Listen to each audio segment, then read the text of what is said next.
Hey everyone, so today I am doing my flawless foundation routine. So I'm going to show you all of the steps from what I do for skincare through to powder and setting spray and everything. The entire reason I actually thought about doing this video, because I've done foundation routines in the past, but I really just show you like primer, foundation, concealer, whatever. I've been using this new kind of skincare range, I suppose you would call it, and I thought about it and I was like, this is such an important part of having a flawless foundation. So I thought I would just show you every step that I take to make sure that my foundation looks amazing. So this is the outcome. I recently got sent these products from Loreal.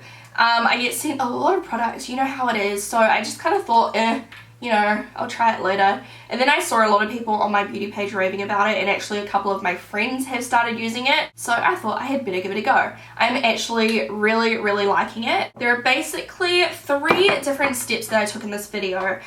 You will see how I use them and everything, but I just want to talk about the actual products of it because I realized after I finished filming that I didn't actually talk about the products and what they do. So the first step is the serum, and it comes in packaging like this. Can we just talk about how amazing the packaging is? So I've kept the boxes because that's just what I do sometimes. This skincare range is targeted specifically towards people in my kind of age group. So for people aged 20 to 30. So basically this line is to visibly make your skin look better. In other words, where does it say? Here we go. In your 20s and 30s, your skin is young and not always perfect. Stress, fatigue, causing irregularities to appear, enlarged pores, imperfections, redness, and uneven skin texture. I don't suffer with pores, but I do have uneven skin texture sometimes. I do have dehydrated skin a lot of the time.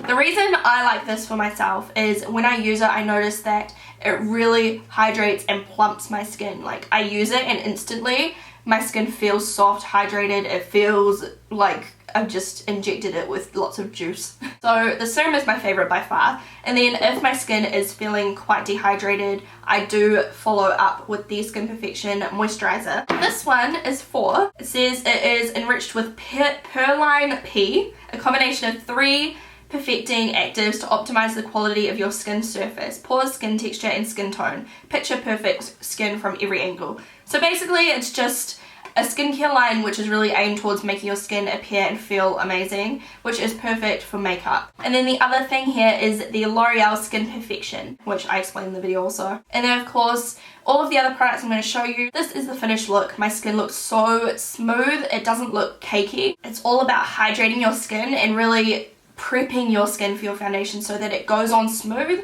and it doesn't cake up and go patchy or anything like that. One of the most frequently asked questions I get on my videos is, how do you not look cakey when you put so much stuff on your skin? And then other people come to me and they say, you know, I put on 1 layer of foundation and my skin just looks cakey and uneven and gross.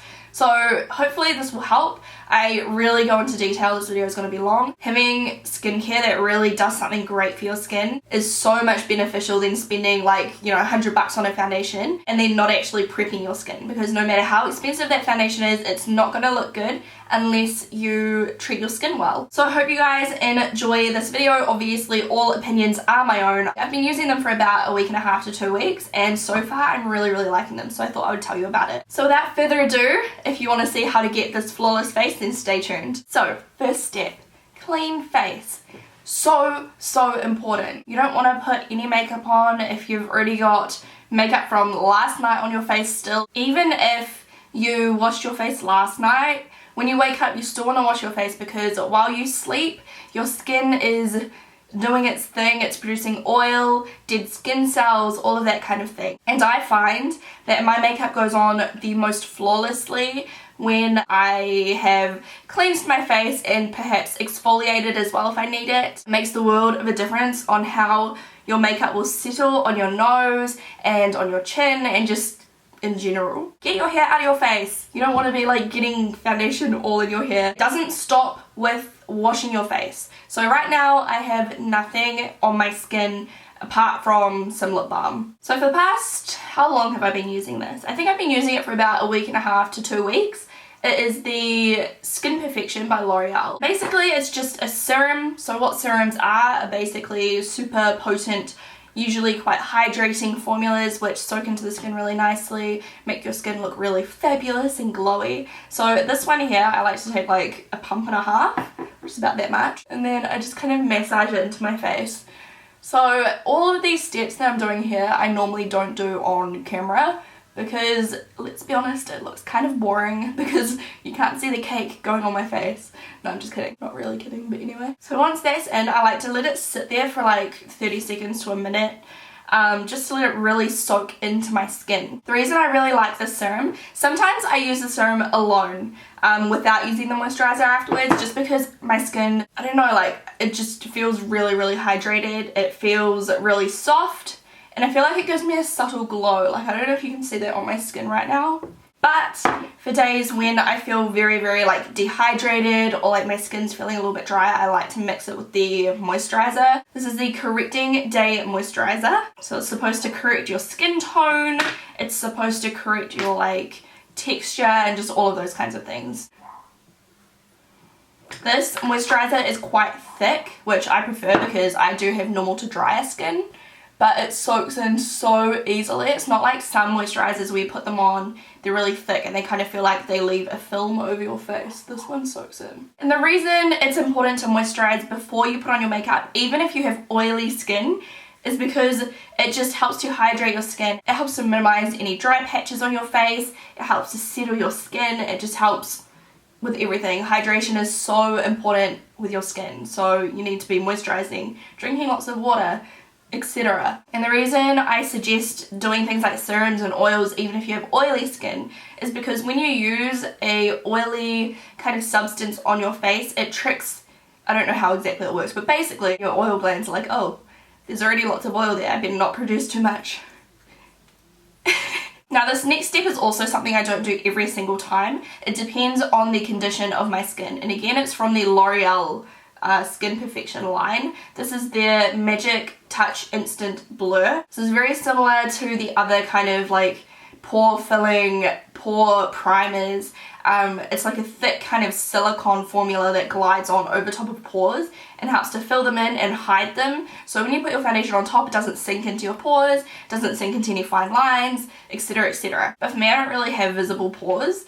So the reason I sometimes use this, and the reason I'm telling you this, is because I don't think many people think about doing this. So if you've never thought about it, you should try it out. I like to take a little bit of it, just like this. And see down here how I've got some breakouts. This is what I get for doing Halloween tutorials and doing like 2 or 3 tutorials a day. My skin hates me right now, but basically all around here is all raised and the texture is very, very uneven. So what I like to do is use that over top of those areas. And obviously you want to make sure you've got very clean hands. I like to just smooth a little bit of that over top of those areas.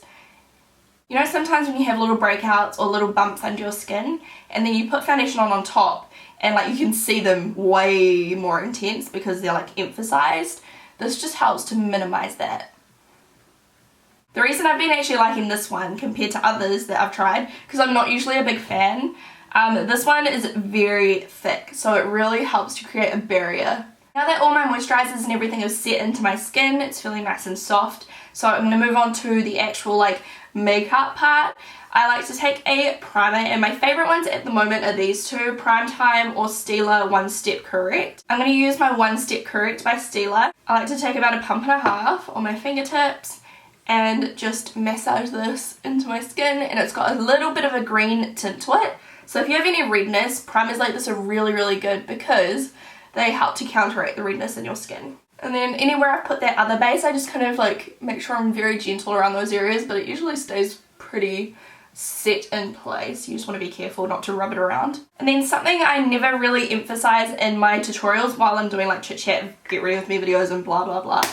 You don't want to put on your primer, instantly put on your foundation. You want to wait a minute or two and really let that primer sink into your skin as well. So some of my favorite foundations lately have been NARS Sheer Glow and Giorgio Armani Luminous Silk Foundation, and I've rediscovered recently the L'Oreal True Match. The one I'm going to use today is the L'Oreal because this one matches me right now, whereas this one does not because I don't have any fake tan on. So this is in the shade D2W2 Golden Vanilla. If I want a flawless finish on my skin, I never use my fingers. I just can't get it to work for me. If you can get it to work for you, all the power to you. But for me, I think of it like if you're painting a house, you're not going to paint the walls using your fingers. You're going to use some quality tools. And quality does not mean expensive all the time.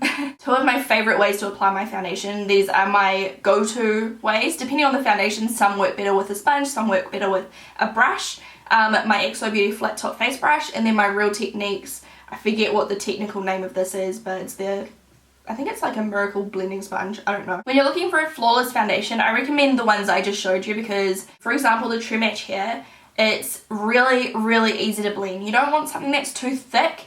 Some of you may think, oh yeah, I'll get a really, really thick foundation because that'll be like the best coverage. Sometimes it works like that, but that can also mean that they're really, really hard to blend. And if you can't blend out your foundation perfectly, it's never going to look flawless. This one here is really, really easy to blend, and it's a really nice, it's not a thin formula, but it's not a thick formula. So it's really, really easy to work into your skin. You want to make sure you get your correct shade as well. I believe the L'Oreal True Match comes in warm, neutral, and cool undertones. So you just want to make sure you get your undertone correct, and then you'll be able to find your shade. You want to match it to this area here. This is a medium coverage foundation.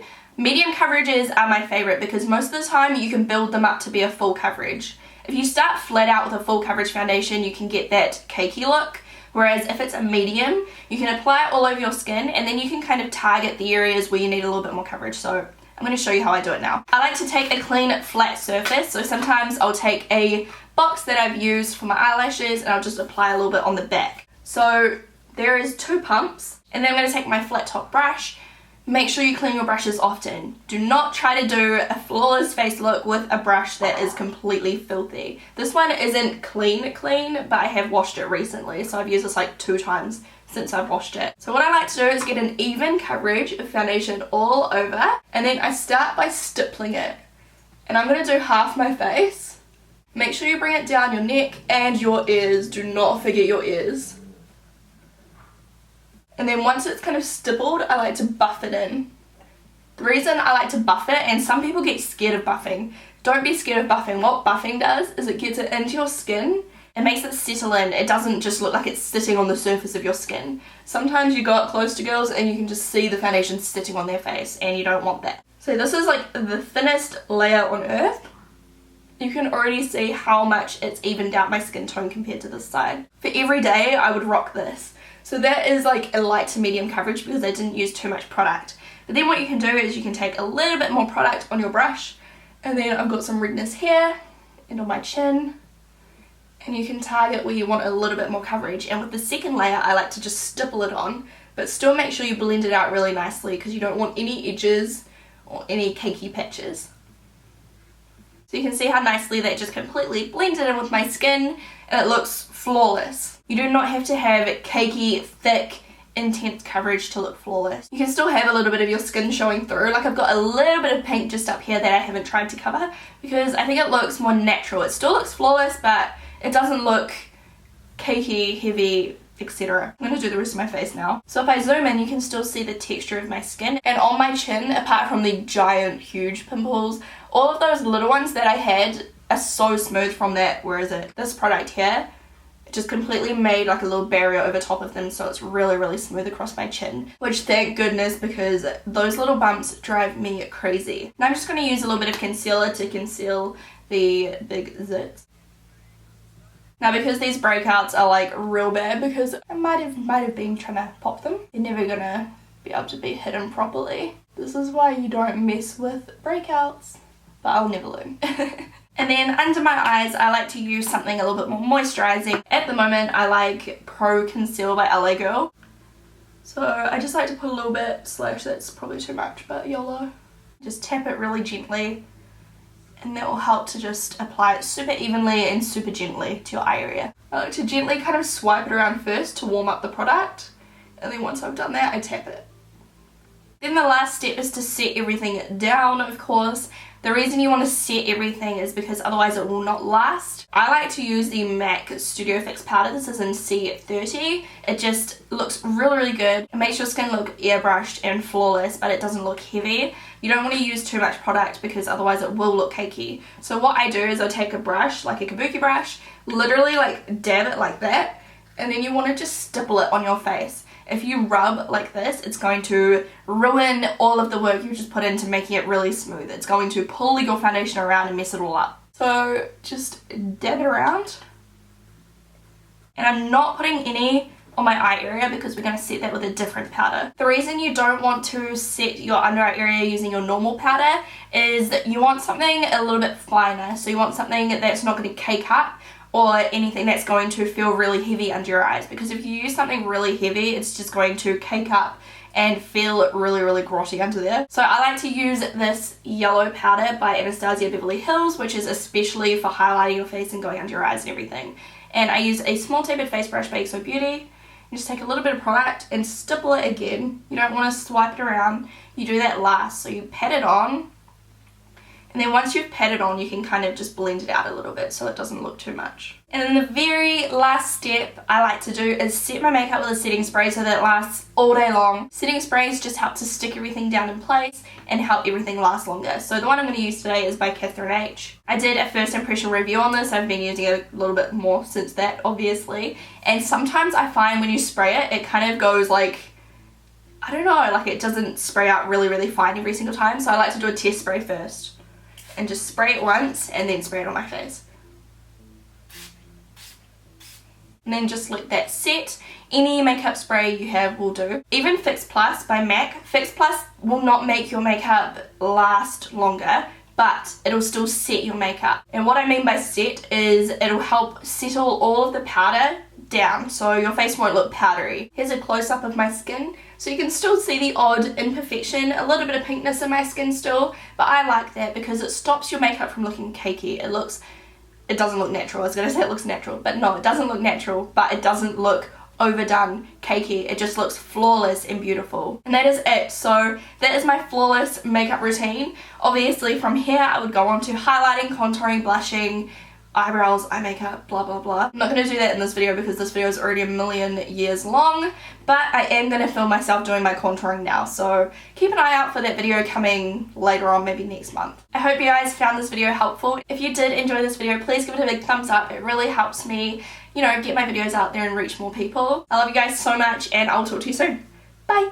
Like stuck down and like have it stay and last, this will be good. Whereas if you like a bit of moisture and you like, you know, hydrating mists and things like that, you might want to try something different. Lately I have been doing a little bit more matte on my skin and then been using a bit of highlighter on the top of my cheekbones. So I feel like when I do matte skin, this will be the one I reach for rather than my other ones. That is my opinion on the Catherine H. So yeah, have you guys ever tried this? If you have, let me know what you think. Since this is made in New Zealand, a lot of my friends have tried this and a lot of them love it. So I've been really